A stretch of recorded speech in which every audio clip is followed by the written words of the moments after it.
La W presenta Vicky Dávila. Ya tenemos las 12:10, saludamos a esta hora a la excontralora Sandra Morelli. Excontralora, bienvenida a la W. Gracias, Vicky. Tantos años sin vernos. Gracias por acompañarnos. Oiga, prácticamente usted anticipó lo que venía para la justicia. Es que estuve revisando una entrevista que yo tuve con usted para Noticias RCN en Roma hace por lo menos unos 3 años, cuando usted salió del país y se fue a Roma. Y es impresionante, usted dijo lo que estaba pasando. Exactamente hace 3 años. Creo que nos desfasamos por 10 o 15 días. Usted detectó, ¿y cómo detectó, cómo empezó a detectar usted que había, usted dice en esa entrevista que había un contubernio entre las Cortes, el Ejecutivo y la Fiscalía? ¿Qué fue lo que usted detectó entonces? Pues mire, Vicky, realmente yo en la vida me dedico al derecho constitucional. Y el derecho constitucional tiene que ver con la manera como se organizan los estados y los principios que deben regir un estado constitucional para que sea realmente un estado democrático, para que sea realmente un estado social de derecho, para que sea un estado que garantice el interés público y no el interés particular.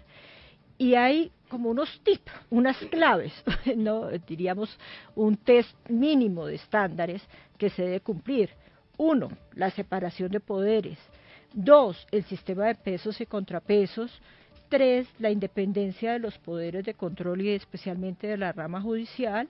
Y 4, la existencia de controles, o sea, no puede haber nadie al interior del Estado exento de control, porque el funcionario representa a la nación, se financia con el presupuesto público y solamente debe satisfacer el interés general. Entonces, es indispensable que eso se esté dando. ¿Qué fue lo que yo me di cuenta?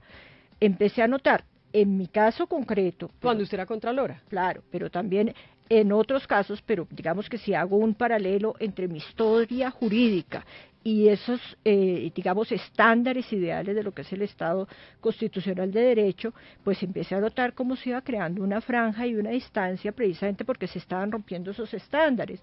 Entonces, ya mi juez, que era la Corte, la Sala Penal y en general la Corte, ya no era para mí un juez de garantía frente a las decisiones de una fiscalía arbitraria, sino que terminaba ratificando incluso contra sus pronunciamientos anteriores y contra la jurisprudencia las decisiones que yo en su momento consideraba arbitrarias de la fiscalía. Usted terminó procesadísima. Sí. ¿Hoy en qué está? Igual, yo no he empezado juicio.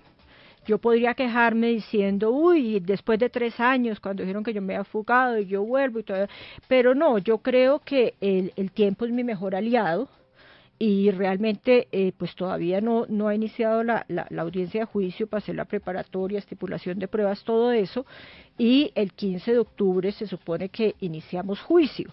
Y yo creo que está bien que haya pasado ese tiempo porque permitió decantar muchas cosas, entre otros quiénes eran mis juzgadores, quiénes eran mis fiscales y cómo se comportaban en su vida extrainstitucional. Entre otras cosas, para ya pasar a esas alertas que usted lanzó entonces en aquella entrevista y que las lanzó también cuando estaba en función como contralora. ¿Cuántas investigaciones tiene hoy? Lo del arriendo. Bueno, esa es la que va más adelantada. Debe haber unas 9 investigaciones penales que no han superado la etapa preliminar. Esa es una información que va cambiando, aumenta o disminuye. Tengo en la auditoría debo tener unas 15 investigaciones y en la procuraduría por ahí unas 10 investigaciones. O sea, yo puedo tener 50 investigaciones en total. Y todo este tiempo se ha defendido.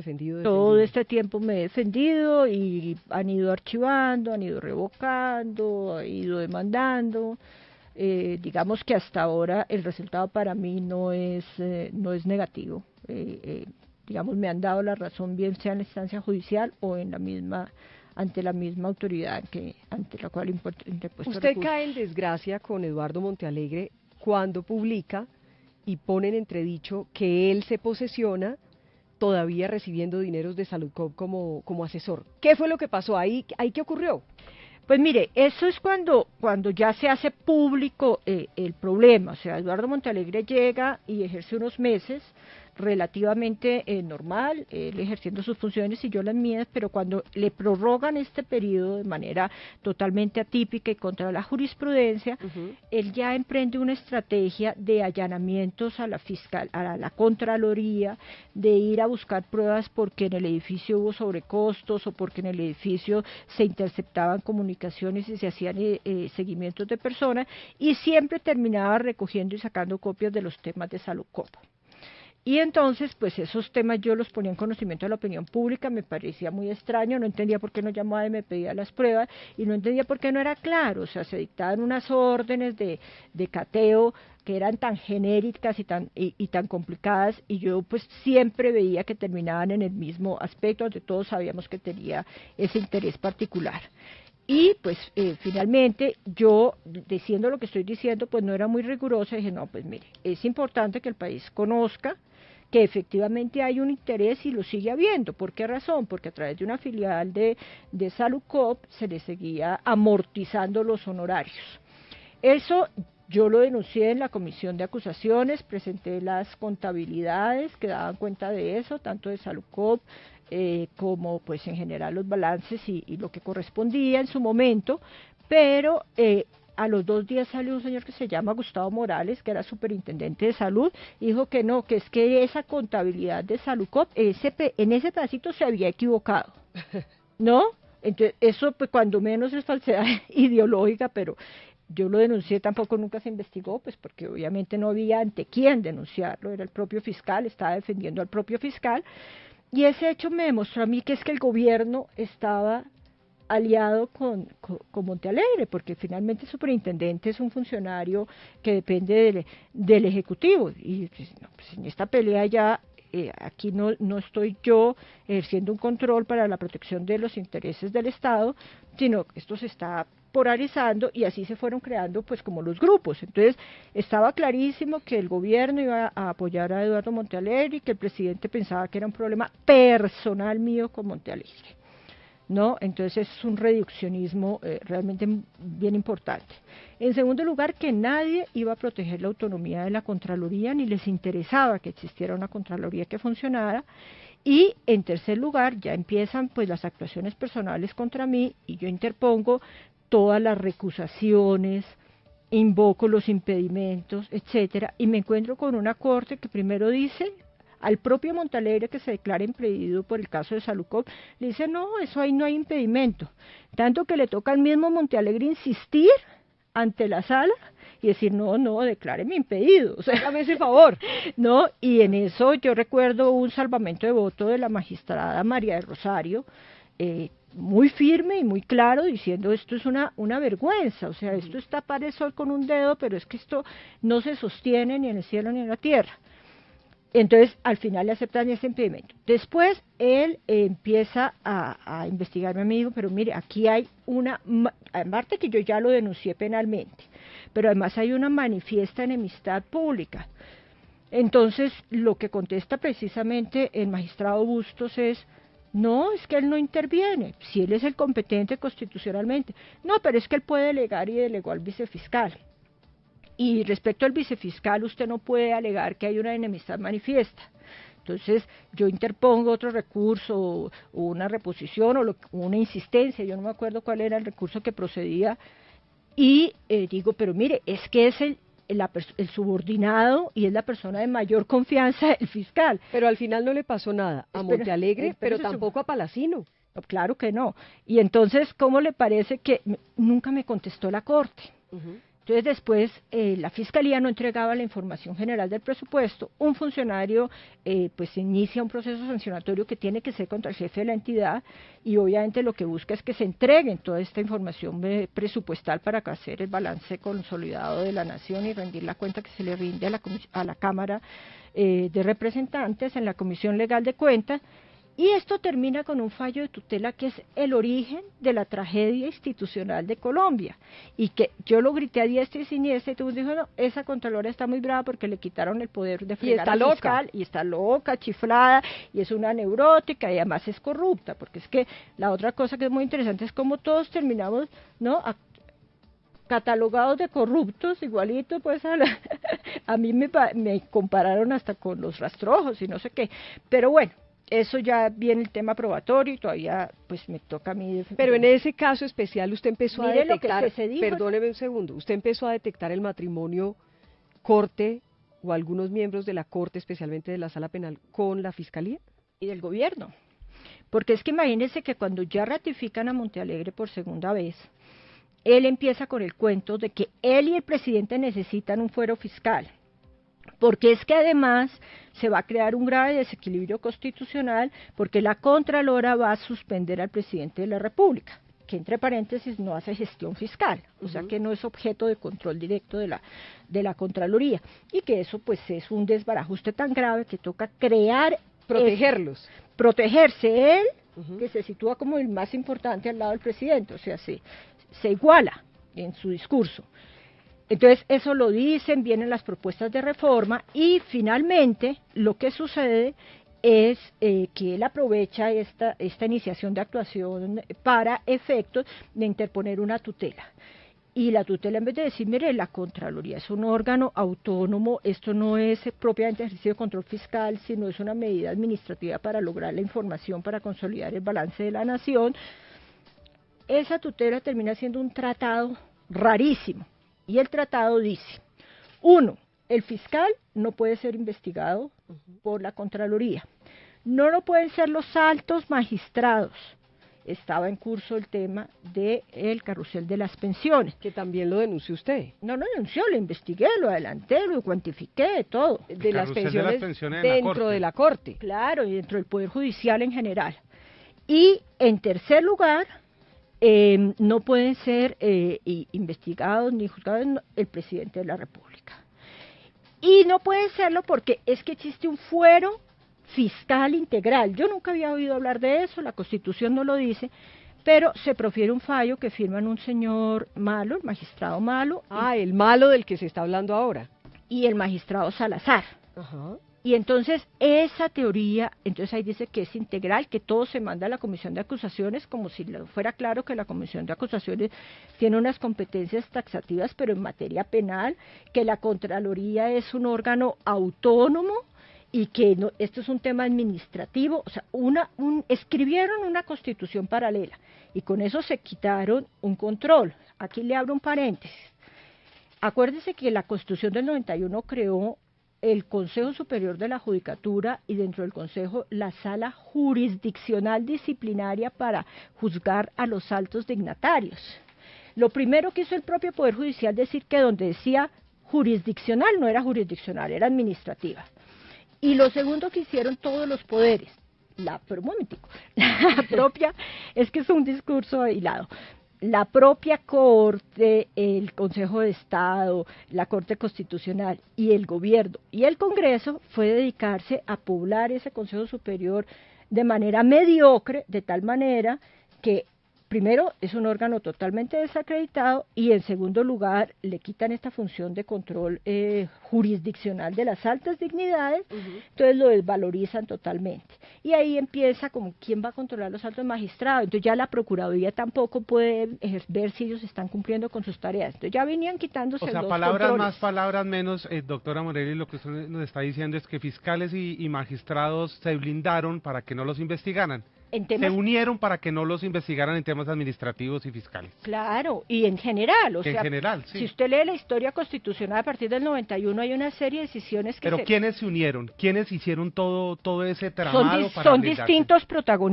Son distintos protagonistas. Pero los más importantes. Pero cuando salió la ley estatutaria de la Administración de Justicia, ahí fue cuando se le quitó ya el control a la Procuraduría y se le estableció al Consejo Superior de la Judicatura, pero al poco andar dijeron que el Consejo Superior de la Judicatura no podía... ¿Quiénes fueron las cabezas de ese descontrol? Que no los pudieran vigilar. Los propios magistrados de la Sala Administrativa del Consejo Superior de la Judicatura se pusieron un día furiosos porque la Sala Jurisdiccional Disciplinaria del Consejo Superior de la Judicatura les había abierto una investigación. Después vino un concepto del Consejo de Estado y después un fallo que dijo, no, es que eso no es jurisdiccional y eso no nos puede investigar a nosotros. Entonces se va creando esa inmunidad y esa protección y ese fuero especial, hasta que llevamos al caso más escandaloso, y es que por tutela nos reforman la Constitución estos dos señores. ¿Quiénes? Salazar y Malo, sí, en aras de proteger al fiscal de la Contraloría. ¿Y cuál es el fiscal de la Contraloría? Al fiscal de la Contraloría, el fiscal Montealegre de la Contraloría, Sandra Morelli. Pero ahí pasa una cosa interesantísima, y es que nos ordenan mandar todos esos casos para la comisión de acusaciones. ¿Usted sabe qué pasó con el carrusel de las pensiones? ¿Usted sabe qué pasó con Villarraga? Ahí murieron. Espéreme un segundito, porque quiero recordarle algo, a ver si lo podemos escuchar. A ver si esto aquí funciona o no funciona. Espéreme. Decían que se iban a mamar. Espéreme un segundito. Esa es la reunión, pero yo quiero realmente, a ver... Yo me enteré. ¿Cómo hablaba usted entonces? Porque ya leí tantos. No. El procurador. No encuentro la parte todavía. Pero mire, usted dijo en un momento dado que el fiscal Eduardo Montealegre era un engendro de Santos, que era un cuervo. ¿Usted sigue pensando eso? Pues es que claro, porque es que el señor fiscal se va donde Santos y le dice, a usted lo van a suspender, esta señora, entonces usted necesita un fuero, y le echa unas ideas constitucionales que el presidente y el gobierno termina prohijando, y que al final se traducen en menos control y en falta de un juez verdadero para el Poder Judicial y sobre todo para los altos dignatarios. Entonces, hablando de que hay unas premisas en el Estado constitucional que son intocables, que son, no digo sagradas porque esto es laico, pero son de verdad los presupuestos básicos de las naciones civilizadas, empezamos a manosearlos. Entonces, ya se había dado pasos importantes antes de este capítulo, pero ese fallo es vergonzoso. ¿Cómo les parece que en el Heraldo un señor Montes escribe, creo que es Oscar Montes, una cosa que se llama el roscograma? Y en un recuadro dice que llegó un BMW al garaje de la Corte Suprema azul, donde posiblemente estaba Montealegre y otros magistrados, y que redactaron ese fallo a 8 manos. No, yo me enteré hace 8 días, o sea, no sé si es cierto, si no es cierto, pero pues imagínense cómo era el contubernio para que estuviera el tutelante y su juez redactando una decisión que iba a quebrar totalmente el sistema de pesos y contrapesos en un Estado de Derecho. Eso no era un problema de Sandra Morelli, ni un problema del fiscal, ni un problema de Juan Manuel Santos, ni un problema de Villarraga. Esto era acabar con el equilibrio de los controles y crearse este fuero especial. Entonces, esto va a la Corte Constitucional y no lo decide. Entonces, yo todos los días decía en la prensa, escribía, el señor Guerrero no quiere decidir, el señor Guerrero, este es un fallo muy importante. Efectivamente, decide solamente hasta agosto del año siguiente, cuando yo ya estaba en Italia, es más, ya me iba a devolver. Entonces, si ustedes leen ese fallo, pues ahí hay un problema espantoso, o sea, los altos dignatarios del Estado se quedan sin control, se crean un fuero especial que es un privilegio, eso además quiebra el principio de igualdad ante la ley, y se garantizan que haya una instancia que se ha demostrado totalmente ineficiente y de todas maneras susceptible de todas las presiones. ¿Sigue pensando que Montealegre es el contubernio? Oiga. Entonces, claro que sigo pensando y lo ratifico todos los días. Entonces, ese es el contubernio, es que ese fallo le sirve a todos, al Ejecutivo, al Legislativo y al Judicial, y por eso todos se quedaron callados. Y de pronto se dan cuenta que es que aquí se descarriaron las ovejas, y quien los juzga dice, no, el juez es peor que las ovejas, y entonces vamos a crear un tribunal de aforados, y vamos a crear y tribunal de aforados tendría el mismo origen que la original sala jurisdiccional disciplinaria, pero ¿para qué lo crean si a los 2 minutos se van a inventar las teorías para ellos mismos protegerse y quedarse sin control? Entonces, ahí fue donde se acabó la separación de poderes, el sistema de pesos y contrapesos, y benefició a todos los poderes públicos del Estado. Mire, para usted, ¿qué fue primero, el huevo o la gallina? Es decir, esto viene de antes de Montealegre, esto empezó a agravarse con Montealegre, con la corte en la que estuvo Bustos y en la que estaba Ricaurte. ¿En qué momento pasó todo esto? No, mire, esto es lo que pasa siempre en las historias de los estados y de las empresas y de las organizaciones donde hay seres humanos. O sea, todos tenemos una resistencia al control, a ser subordinados, etcétera. O sea, digamos que es de la naturaleza humana, esto sí. Pero cuando se trata de un tema público, de que no voy a satisfacer mi interés general, pues me tengo que someter a esta subordinación y a estos controles. Entonces, sí hubo siempre una tensión liderada por el propio Poder Judicial para liberarse de todo tipo de control al alto nivel. Al alto nivel. Esto tiene una justificación teórica y es decir, es que afecta mi independencia, afecta mi autonomía. Al menos que me juzgue alguien del mismo nivel, que son las soluciones que dan en todas partes del mundo, en España, en Italia, etcétera, etcétera. Entonces, eso ya venía sucediendo. Pero ya cuando llega a Montealegre, esto quiere nombre y apellido propio, las cortes se quitan de encima del problema del carrusel de las pensiones, el riesgo de cualquier tipo de control fiscal sobre decisiones que puedan implicar gestión fiscal y al mismo tiempo se quitan de encima definitivamente la Procuraduría y al mismo tiempo se beneficia el señor Montealegre que ejerció una fiscalía sin control fiscal, o sea, la contratación fue realmente aterradora.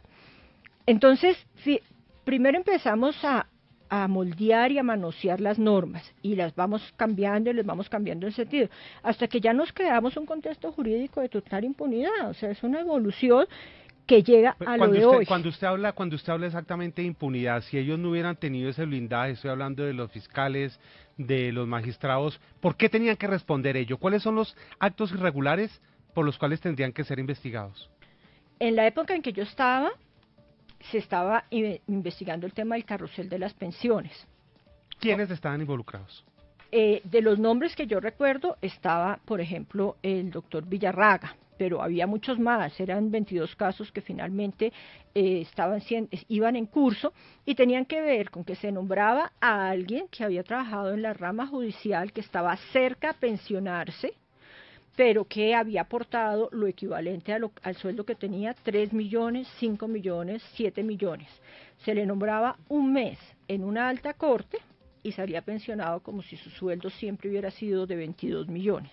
¿Eso qué implicaba? Que a pesar de no haber hecho aportes, salía con una pensión altísima. Entonces, ¿quién va a pagar ese hueco cuando estábamos en un sistema de... Entonces tendría responsabilidad los magistrados de la Corte Suprema. Claro, pero no era por sus decisiones judiciales. No, era porque se estaban beneficiando. Intangibles, que no puede tocar la Contraloría, que son jurisdiccionales. Era porque en ese momento actuaban como administradores y afectaban un recurso público para fiscal, que es el que conforma el fondo de prima media de las pensiones. Entonces, eso era ni más ni menos una práctica generalizada, se le llamaba la palomita, y con una cuantificación espantosa. Yo recuerdo el nombre de Villarraga, no recuerdo los otros nombres, y recuerdo que esto iba y venía, porque decían que sí éramos competentes, que no éramos competentes. Pero eso tampoco terminó en nada. ¿En nada? Claro, llamen a la Comisión de Acusaciones y les preguntan allá al señor Eduardo Rodríguez qué hizo con las investigaciones en el caso del fiscal o qué hizo con estas investigaciones, porque él era el presidente de esa comisión. Entonces, ¿en qué terminó? En nada. ¿Pero por qué lo llevaron allá? O sea, ¿cómo es posible que toda una institucionalidad decida de tal manera que vaya a un sitio donde eso no se iba a decidir? Usted habla de un contubernio. Ese contubernio, ya usted mencionó, sí, pero tiene unas cabezas, menciona usted a Eduardo Montealegre. Del lado de la Corte, ¿quién era el protagonista de ese contubernio? En ese momento el presidente de la Corte era el doctor Leonidas Bustos. Pues en el caso mío de Sandra Morelli, yo lo que veía es que, mejor dicho, podía configurarse todas las causales para recusar al señor Montealegre y al señor Perdomo, que la respuesta de la Sala Penal de la Corte, con ponencia del doctor Bustos, era: aquí no ha pasado nada, el señor sí la puede investigar, pero usted no puede hacer nada. ¿Y eso por qué ocurría? ¿En qué consistía el tal contubernio aparte de organizar la ley para protegerse? El contubernio sucedía en que yo carecía de garantías, porque yo denunciaba que no contaba con un investigador imparcial y la Corte decía: no importa, usted se lo tiene que aguantar porque es que aquí no hay ninguna causal de impedimento y además el fiscal no interviene en su caso. Pero eso era gratis, es decir, ese contubernio era gratuito. Yo no le puedo contestar que era gratuito, yo le puedo contar el resultado, Vicky. Yo le puedo decir que yo sufrí en carne propia la inexistencia de juez que me permitiera gozar de una fiscalía imparcial, que es un derecho elemental de cualquier ser humano. Yo no pedía que no me investigaran, ni más faltaba, pero yo lo que quería era una investigadora imparcial. Y entonces yo decía, mire, nómbreme un fiscal ad hoc. Usted siempre ha dicho, doctora Morelli, que todo eso es por el caso Salucop y el señor Palacino. ¿Es solo por eso o usted cree que hay algo más? Pues está el caso del carrusel de las pensiones, que los llevó a ponerse todos de acuerdo para quitarle esa facultad a la Contraloría, que no era Sandra Morelli, esa a un órgano de control fiscal de creación constitucional autónomo, ¿no? Y que tiene una función medio importante, que es proteger el patrimonio público. Mucho se ha hablado de cómo las Cortes se enquistaron con nombramientos en la Fiscalía, cómo la Fiscalía a su vez hizo lo mismo. ¿Usted supo algo de eso, doctora Sandra Morelli? Pues claro, recuerde, Vicky, que en esa entrevista que usted me hizo hace casi exactamente 3 años, yo le decía, pero es que uno ¿qué hace aquí cuando el gobierno tramita una reforma a la Fiscalía con facultades extraordinarias, que no va al Congreso, o sea que no tiene un debate público, que le aumentan el presupuesto de manera más que proporcional, y la Fiscalía creo que le quedarán, los números que estoy dando no están equivocados, no los he verificado, creo que eran 6.000 puestos más o 4.000 puestos más, creo que eran 4 billones de pesos más, creo que era una universidad, una unidad de contexto, claro, y toda esa plata se perdió, se esfumó, ¿y quién la investigó y quién respondió? Nadie, porque no hay control fiscal. ¿Y quién era el responsable de haber aprobado ese decreto que generaba esa norma? El gobierno nacional, el señor presidente de la República, como se adoraban con el señor Montealegre. Pero después terminaron como peleados, ahora están reconciliados. Por eso es lo que yo llamo el contubernio. Entonces le dan semejante, y entonces imagínense el poder del señor Montealegre con semejantes nóminas. Ahí lo vimos, pues los resultados que eso tuvo, y vaya le pregunta al actual fiscal cómo encontró esa cosa por dentro. Entonces, todo eso es esa circulación de favores, de poderes sobredimensionados, de mire, yo ya le conseguí el fuero, entonces usted ahora me da los cargos, y entonces usted no. O sea, terminamos en un BMW azul en el garaje, como dice el Heraldo, redactando las decisiones en las que yo soy el que te pone la tutela, y usted es mi juez, a 4 manos. O sea, ¿ustedes se imaginan semejante atrocidad?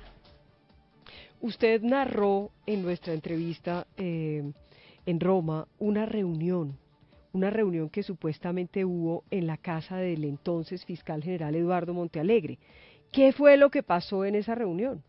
Pues en esa reunión a mí me contaron, y después el procurador dijo que él también sabía, porque yo fui y le dije que pues estaban muy contentos y muy felices, porque la expresión era la que usted ya ha dicho y yo que la dije esa vez, que pues de todas maneras nos iban a fregar a la Contralora y al procurador, que el tema no es que fueran Sandra Morelli y Alejandro Ordóñez, es que eran los organismos de control, o sea, el control que fastidia, y pues los hechos después lo demostraron, ¿no? Así de sencillo.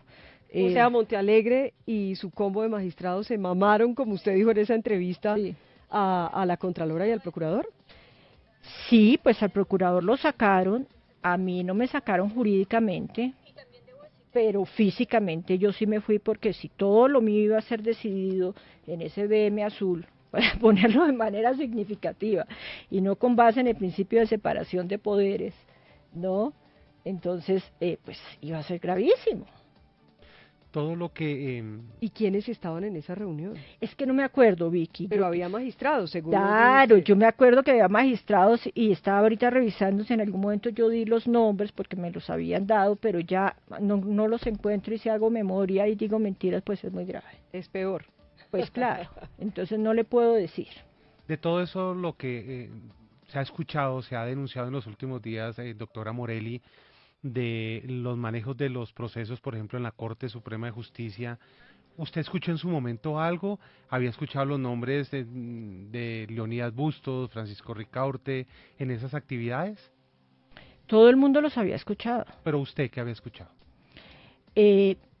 Lo que dije en la anterior entrevista, dije, no, esto aquí por fuera de los despachos judiciales se ponen de acuerdo en las decisiones, bien sea para honrar a la Virgen Santísima, bien sea para ir a almorzar a Cachipay, o bien sea para lucrarse. O sea, aquí había una cantidad de acuerdos extrajurídicos paralelos al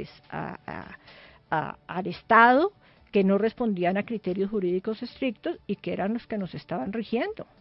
¿En lo penal le llegó alguna vez alguna comunicación, alguna información sobre actividades de ellos, de los magistrados, por ejemplo? Mire, yo sé que la pregunta suya está orientada a que yo le diga, yo sé que a fulanito le dieron en una tula 15 millones o 10. Todo lo que yo supe, lo denuncié.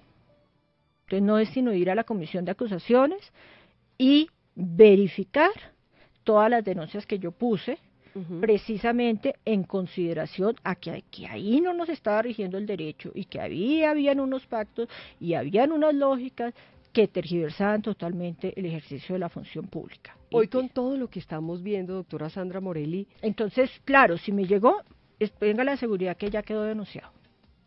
Con todo lo que está ocurriendo, nos hemos enterado de que a usted Moreno le mandó un mensaje para que usted fuera defendida por él en la corte. Sí, eso, cuando yo llegué de Italia me llamó un amigo que me dijo, mire, yo ya le tengo el abogado que va a solucionar su caso y que es una maravilla porque escribió un libro sobre los falsos testigos, entonces que a ver cuándo nos recibes, porque él se hace cargo de tu caso. Entonces yo le dije, no, pero mire, yo tengo un abogado que lo hace bien, en el cual confío totalmente, he visto los resultados de su gestión.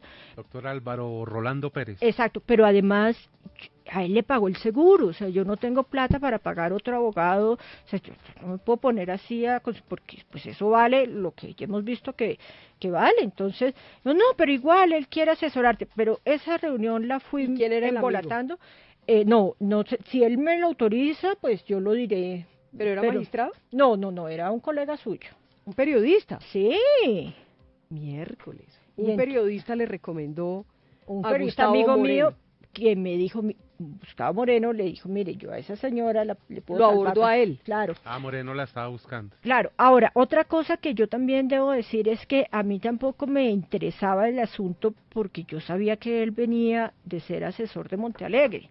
Entonces yo, más que pensar que me iba a extorsionar económicamente, porque esta historia además no se conocía, vienen a sacar información de mi proceso, lo que quiere es saber cómo yo me defiendo. No, o sea, a mí todo lo que me oliera a Eduardo Montealegre a 1000 cuadras a la redonda, yo no lo dejaba acercar. Entonces pues yo más pensé que era como una estrategia de infiltración antes que de extorsión. O sea, no le alcanzaron a plantear tarifas, ni habló usted con Moreno, ni nada. Nada de eso, no, yo no. Hoy con todo lo que se ha destapado es claro que la estaba buscando porque podía hacer negocio con usted, tal vez. ¿Quién sabe por qué era? O si tenía razón yo en el sentido de que era para infiltrar mi proceso, ¿no? Y la otra cosa es que, pues realmente las estupideces que dice el falso testigo son tales y las desvirtuaré con tal facilidad que, o sea, no, yo no veía que me podía aportar a ¿Usted confía en la corte de hoy? Sí, Vicky, yo se lo dije en esa ocasión, le dije, yo sé que en la corte hay unos pocos sujetos que son independientes. Que eran dos. Dije que dos no pueden tomar una decisión y que en el resto de la corte desconfiaba. Bueno, pues tendré que revisar porque además han cambiado los magistrados. Mira a ver si ya tiene más de dos en los que pueda confiar. Pero yo qué le tengo que decir, que en estos 2 años y medio, casi 3, no, 2 años, 2 años exactamente, porque yo llegué hace 2 años, yo le puedo decir que yo he hecho peticiones y que las que son razonables me han dicho que sí, las que no han dicho que no. O sea, yo llevo 2 años en que me están fallando en derecho, ¿no? 2 años en los que denuncié al fiscal Carlos Iván Moreno. Ese fiscal, por ejemplo, que ha sido mencionado, ¿no, Jairo, en todo este escándalo? ¿Es Carlos Iván Moreno o Carlos Iván Mejía? Sí, perdón, Mejía, es que se me confunden. Mejía, perdón, Carlos Iván Mejía, Iván con B larga. ¿Qué pasó? Pues a mí me parece, pues yo he denunciado, no es que este señor dice que yo recibía plata de Arocha hace 10 años en una peluquería y que, bueno, entonces... está hablando del caso del arriendo, claro, que es el arriendo de la Contraloría. Claro, que es su proceso. Que es el que va más adelantado. Entonces, mire, ese es un proceso al que le metieron 32.000 folios.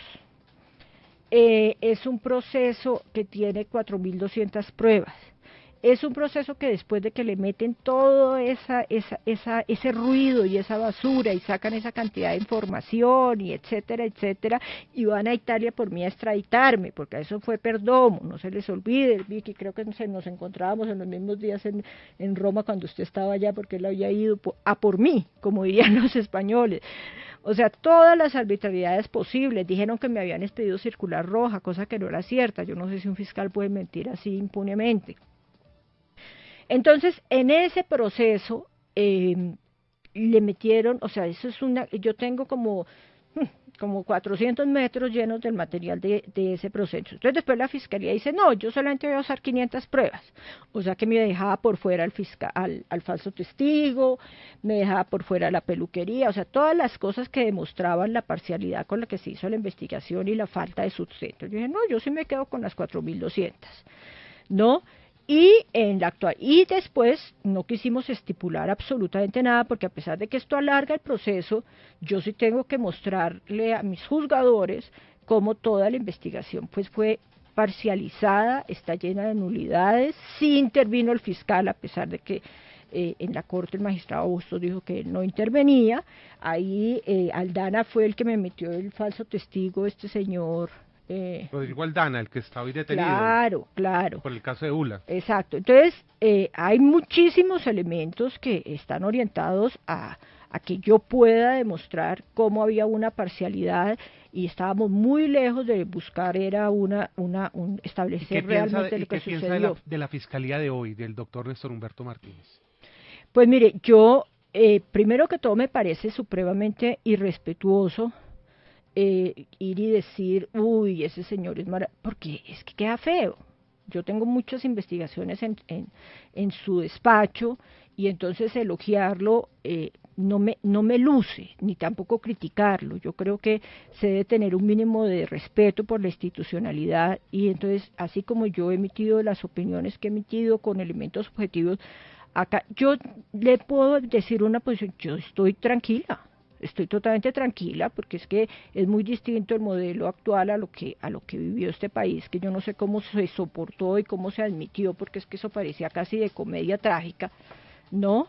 Entonces yo estoy tranquila. Yo lo que he hecho es sacarle el quite al riesgo, tratando de administrar mi derecho de defensa sin suicidarme. Y en este momento estoy tranquila, y estoy tranquila frente a la corte. O sea, he podido corroborar, así como corroboré en primera persona cómo había realmente una parcialidad que se tradujo en desequilibrar el Estado. O sea, a mí me parece muy importante que usted hable de su caso, pero en términos generales, como usted fue contralora, digamos, a mí sí me parece muy importante que usted le haga, nos dé sus opiniones en torno a la generalidad más que de su caso propio. Es que aquí, Vicky, ahí hay un problema, y es ese. O sea, yo que me pongo a hablar de los magistrados que me juzgan, o me pongo a hablar... ¿Le da miedo o qué? Me parece no elegante. Entonces yo puedo decirle, mire, el ponente es un señor muy serio, y el otro, y la otra sí no va, y el otro... No, o sea, ellos me están juzgando y yo estoy ahí con la cabeza agacha. O sea, usted no me puede pedir que me pronuncie. Yo sí le puedo decir... ¿Cómo está el país hoy? El país está recogiendo los frutos de una progresiva desinstitucionalización, de un Congreso que no ejerció control político, de un poder judicial laxo, y que se entró en esta lógica de la politiquería y del negociado. Y eso le pasó a Roma, al Imperio Romano, que decayó, y le pasa a cualquier nación que pasa ciertas barreras, y eso es lo que le está pasando a este país. Entonces yo sí le quiero decir que no tenemos en general ni el Poder Judicial, ni el Poder Legislativo, ni el Poder Ejecutivo, ni los organismos de control, que tiene que tener una nación civilizada para considerarse un Estado de Derecho, garantista y transparente. Eso sí lo firmo donde quiera. Lo insólito es que expresidentes de la Corte estén involucrados en supuestos negocios de órdenes de captura. Que todo esto que se ha conocido es impactante, ¿no le parece? No, pues de pánico. Es que yo sí sabía, y yo sí tenía miedo, y yo sabía que no era el derecho el que iluminaba las decisiones, pero no creí que fuera una cosa tan ramplona. de cobro y pago y de... No, es que eso es pues de verdad ramplona, porque es que, mire, además yo le quiero subrayar una cosa que yo creo que no hemos dicho. El país tuvo el narcoterrorismo, que fue un flagelo terrible, trágico, era como el ISIS en Europa, o sea, qué cosa tan horrible, Pablo Escobar, el cartel de Cali, todas esas cosas, pero era allá afuera, ¿me entiende? Eran unos señores que no hacían parte del Estado, que no hacían parte de la institucionalidad, era, para ponerlo en términos maniqueístas, unos malos que atentaban contra la sociedad y contra las instituciones. El problema de este fenómeno es que la raya se cruzó.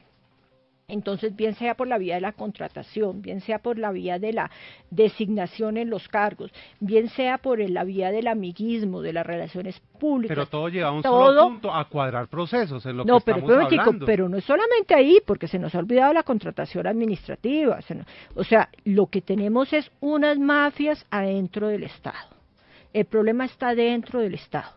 Y eso es muy difícil de combatir, porque entonces aquí usted cómo hace si resulta que su juez o la fiscalía o el Congreso o unos miembros del Congreso o unos del Ejecutivo están en el business, están en otra cosa. Entonces, usted está sentado, supongamos que este fuera una sala de un tribunal y yo no sé si Vicky es buena o mala. Y no están decidiendo jurídicamente, como lo que usted dice, lo del fiscal Aldana. ¿Cuál es ese falso testigo que le metió? Andrés Vélez.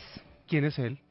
El famoso falso testigo que conoce a todo Raimundo y todo el mundo. Él dice que yo me reunía en el Hatsujana con el señor Arosh en el año 2003, que yo era súper flaca.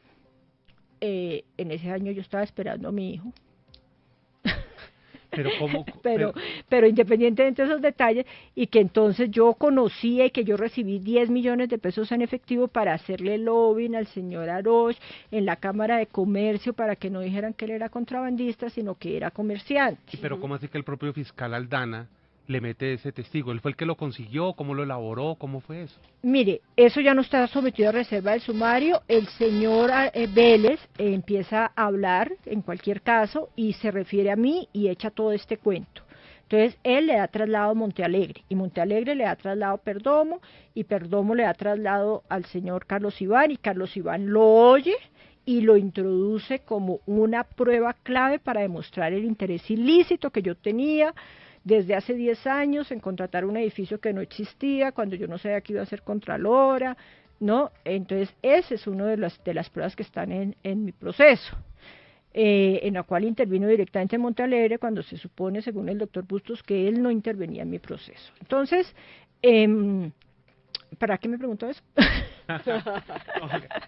Estábamos hablando porque usted estaba explicando... me dice, entonces, ¿qué es lo grave? Es que una cosa es que yo salgo a la calle y sé que hay un tipo raro y pone un paquete y era una bomba y yo llamo a la policía y la policía me protege y llega la ambulancia. Y otra cosa es que yo estoy sentada en un sitio donde yo creo que el policía me va a proteger y ahorita que el policía hace parte de la banda. Entonces, la gravedad de que todo esto esté adentro del Estado, que sean personas que han podido ejercer la jurisdicción, que han tenido autoridad y que están protegidas por el Estado, como todos los que he mencionado, pues eso es de una gravedad impresionante. Es un Estado infiltrado a alto nivel por las mafias.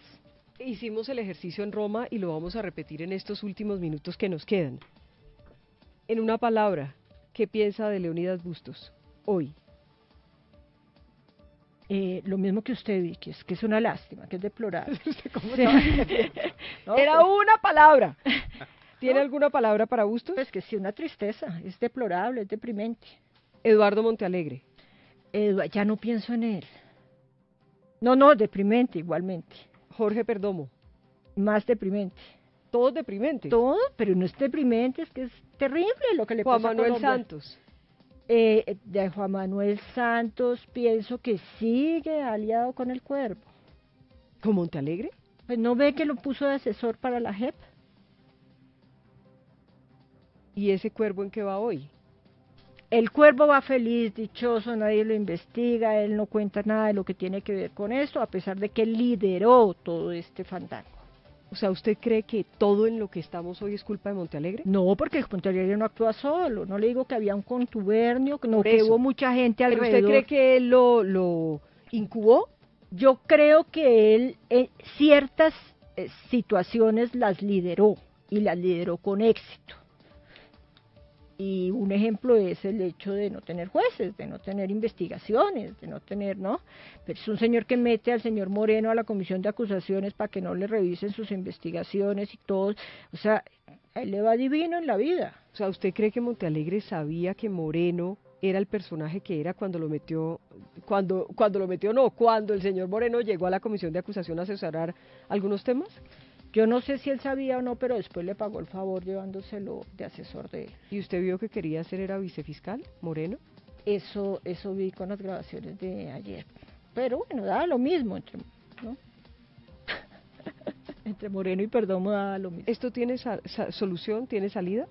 Claro, tiene salida, y si tiene salida en reconstruir la legitimidad jurídica del Estado, y si es necesario que sea a través de una constituyente, porque aquí hay una crisis de legitimidad total, y entre otras hay una constitución a la que se le han incorporado una serie de pactos de la paz que el 50% de los colombianos no considera legítimo porque lo medimos en una consulta popular.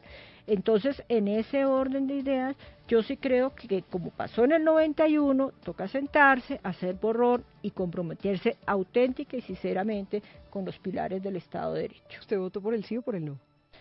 No me eche un cuento, dígame que me toca irme a la pausa. Yo le voy a decir, yo voté por el sí porque con el solo hecho que no hubiera un muerto, me parecía, mi voto estaba apagado, pero no comparto de ninguna manera el manejo que se le dio al no. Pues le agradecemos muchísimo, doctora Sandra Morelli, por estar con nosotros. La veo más calmada, más tranquila. Entonces, en aquella entrevista, pues estaba usted en una situación diferente. En esa ocasión dijo que los uribistas que estaban huyendo no debían regresar al país. Hoy que usted regresó al país hace ya bastante tiempo, ¿piensa que deben seguir por fuera? Pero es que mire, esos son casos totalmente distintos, ¿no? Y yo digo que realmente hay casos de parcialidad de la justicia y hay otros que se justifican y hay otros que no se justifican. Yo creo, con todo respeto por todo el mundo, pues que son situaciones distintas a la mía, ¿ve? Entonces, y que yo me pronuncié frente a esos. Y yo le dije, yo no veo a Luis Carlos Restrepo porque nos pronunciamos porque terminó en el cadalso público, o sea, para las pruebas que nosotros tuvimos en su momento. Entonces, me pronuncié frente a ese caso, pero que sí había una injerencia política, pues claro que era evidente que la había. Pues le agradecemos mucho a Sandra Morelli, esta es la W, vamos hasta las 3.